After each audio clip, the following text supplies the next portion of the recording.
নির্বাচনের ম্যাপ আপনাকে দিতে হবে। নির্বাচিত প্রতিনিধি ছাড়া সংস্কার সম্পূর্ণ হবে না। সংস্কারের নামে বিলম্ব করে মঈন ফখরুদ্দিনের মতো আরেকটি জালে যেন আপনি না পড়েন। কিং পার্টি কত দেখেছি, ফেরদৌস আহমদ কুরেশিকেও দেখেছি, মঈনী আহমদের সময় খেলাও দেখেছি। জেলে থাকলেও 2 বছর আমরা জেলে ছিলাম, সেদিনও আমরা জেলখানায় বসে বসে দেখেছি। টিকতে পারে না, টিকবে না।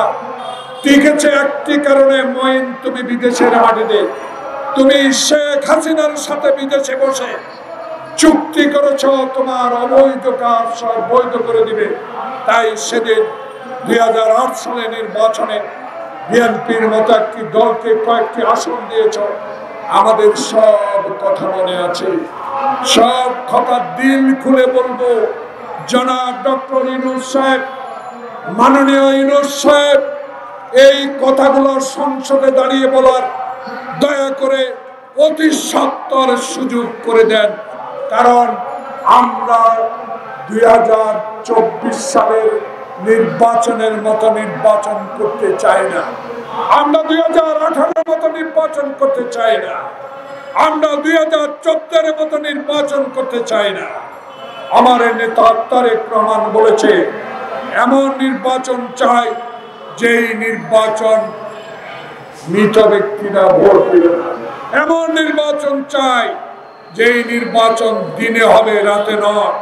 এমন নির্বাচন চাই না 152 জন বিনা প্রতিদ্বন্দ্বিতায় নির্বাচিত হোক। তাই প্রিয় বন্ধুগণ, প্রিয় সাংবাদিক বন্ধুগণ, আজকে আপনাদের মাধ্যমে বিনয় সরকারের কাছে অনুরোধ করতে চাই, দয়া করে সকল ষড়যন্ত্রকে যদি বিরুদ্ধে জনগণকে ঐক্য রাখতে চান, অনতিবিলম্বে জনপ্রতিনিধির হাতে ক্ষমতা হস্তান্তর করার ব্যবস্থা করুন। নির্বাচন দিন, নির্বাচনের দিনক্ষণ ঠিক করুন। আমরাও যেন প্রস্তুতি নিতে পারি। এক মাথায় এক বোর্ড দিয়ে বাংলাদেশ জাতীয়তাবাদী দলের নেতা তারেক রহমান যারা বাংলাদেশে সরকার প্রধান হয়ে 16 বছরের সকল ইতিহাস, সকল অত্যাচার লিপিবদ্ধ করে জনগণের কাছে উঠিয়ে ধরব। আমরা চেয়েছিলাম চালের সিন্ডিকেটের বিরুদ্ধে, আমরা চেয়েছিলাম পেঁয়াজের সিন্ডিকেটের বিরুদ্ধে, আমরা চেয়েছিলাম তেলের দাম না বাড়াক।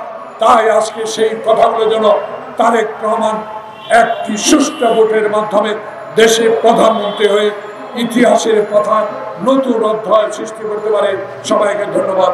আসসালামু আলাইকুম।